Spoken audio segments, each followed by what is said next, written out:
Hola a todos, je vous souhaite la bienvenue sur ma chaîne YouTube Espagnol Pas à Pas. Vous êtes certainement nombreux à vous demander en espagnol, quand on veut parler au passé, quand est-ce qu'on utilise le passé simple et quand est-ce qu'on utilise le passé composé. Eh bien, je suis Karim Jouté, prof d'espagnol agrégé et je réponds à cette question pour vous, c'est juste après ça.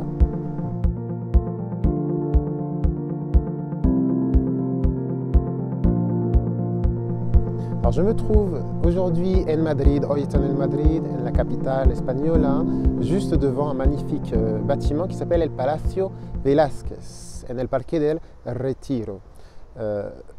Mais je ne suis pas là pour faire du tourisme, je suis là pour vous apprendre l'espagnol et vous expliquer les temps du passé. Une chose qu'il faut vraiment savoir, c'est que les temps du passé en français et les temps du passé en espagnol ne s'utilisent pas de la même manière. Non, c'est...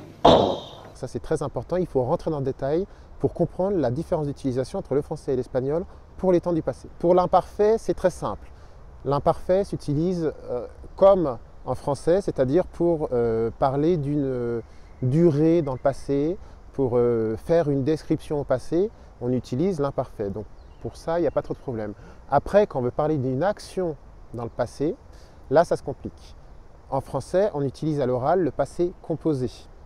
En espagnol, on n'utilise pas toujours le passé composé, on utilise davantage le passé simple. Je vais vous expliquer tout de suite la différence entre les deux, mais avant, il faut voir comment on forme le passé simple et comment on forme le passé composé. Quand on forme un verbe, c'est toujours la même chose. On prend le verbe et on retire la terminaison. Par exemple, avec hablar, on prend hablar, on retire AR et on ajoute les terminaisons du passé simple. Les terminaisons du passé simple pour les verbes en AR sont et, aste, o, amos, asteis, aron. Donc pour hablar, ça va donner hablé, hablaste, habló, hablamos, hablasteis, hablaron. On n'oublie pas l'accent sur le et le o. Les terminaisons du passé simple pour les verbes en er, ir sont i, iste, yo, imos, isteis, hieron.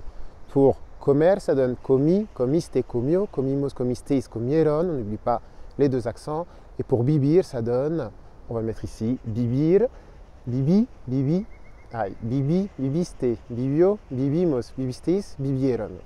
Attention, là je vous parle des verbes réguliers, il y a des verbes irréguliers malheureusement. Non, c'est... Mais il va falloir les apprendre petit à petit. Ça, ce sont les terminaisons pour les verbes réguliers au passé simple. Donc voici les terminaisons pour le passé simple qu'on appelle aussi en espagnol el pretérito indefinido. Maintenant, on va passer au passé composé et on va voir comment former le passé composé qu'on appelle également le pretérito perfecto en espagnol. Et là, c'est extrêmement simple pour former le passé composé, c'est comme en français. Il y a l'auxiliaire avoir au français. Attention, l'auxiliaire avoir, c'est pas tener. Tener, c'est le verbe avoir. L'auxiliaire avoir, c'est haber et on ajoute le participe passé. Pour les verbes en AR, les participes passés se terminent en ado et pour les verbes en ER, IR, en ido. Du coup, haber, on le conjugue et on met le participe passé. Pour j'ai parlé, he hablado, on va le mettre ici, he hablado, has hablado, hemos, he hablado, has hablado, ha hablado, hemos hablado, habéis hablado, han hablado. Et pour comer, on garde l'auxiliaire, haber, et on met comer au passé composé, pardon, au participe passé.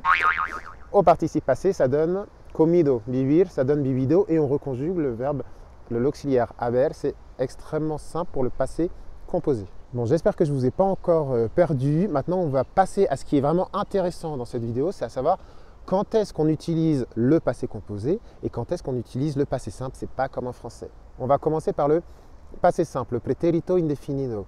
Eh bien, quand est-ce qu'on utilise le passé simple en espagnol? Attention, je vous donne la règle. Le passé simple en espagnol sert à désigner une action qui est commencée et qui s'est achevée dans le passé et qui n'a plus de conséquences sur le présent. C'est une action qu'on voit dans sa globalité. C'est une histoire qui a un début, une fin, c'est une action terminée qui n'a plus de conséquences sur le présent et qui n'est plus en cours aujourd'hui, qui est complètement terminée. Par exemple, mi amigo viajó a Venezuela hace 2 semanas. Mon ami a voyagé au Venezuela il y a 2 semaines. Là, l'action est complètement terminée. Je vois le voyage dans sa globalité et il n'a plus de conséquences sur le présent. On utilise le passé simple. Maintenant, le passé composé, le pretérito perfecto, s'utilise pour une action qui a commencé dans le passé, mais qui n'est pas encore finie, qui a encore une conséquence sur le présent, qui est encore en train de se dérouler aujourd'hui. Par exemple, han empezado las obras del metro. Ils ont commencé les travaux dans le métro. Les travaux sont encore en cours. Donc je donne le verbe au passé composé parce qu'il y a encore une conséquence. C'est encore en cours aujourd'hui. Autre exemple pour des actions qui viennent tout juste de dérouler, qu'on considère encore, on s'inclut encore dans ces actions, dans la temporalité de ces actions. Pour les actions qui se sont déroulées dans la journée, par exemple, on a tendance à utiliser le passé composé.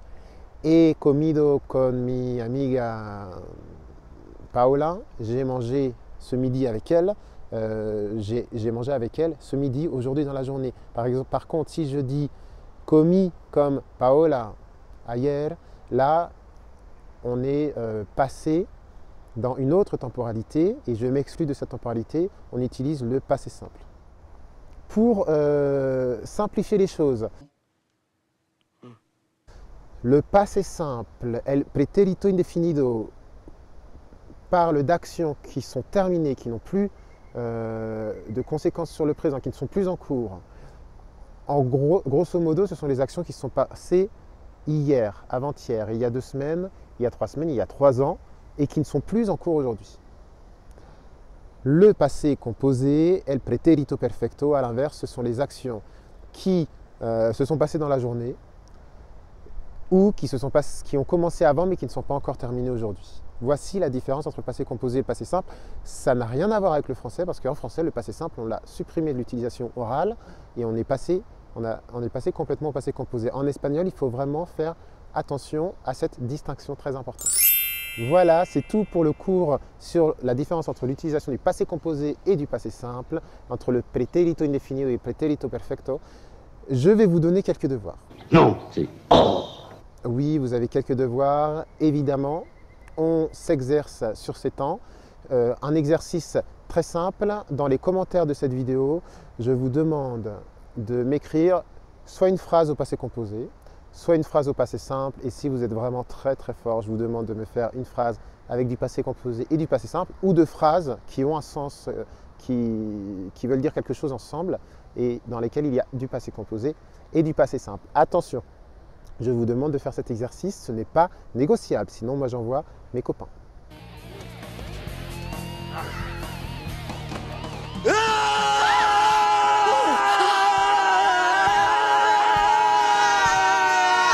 Fais ton devoir, petit homme! Juste avant, j'oubliais, si vous n'avez pas encore téléchargé mon e-book gratuit Seulement le faire, je vous donne un peu un condensé de mes conseils, de mes astuces de prof pour vous mettre à l'espagnol.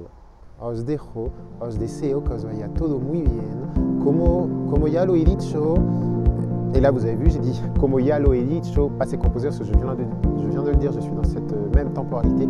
Como ya lo he dicho, os aconsejo que vayáis a visitar Madrid, el Parque del Retiro, y tenéis algunos deberes que hacer. Nos vemos muy pronto, vous avez des devoirs à faire. Au revoir, hasta luego, que os vaya todo muy bien. Adiós.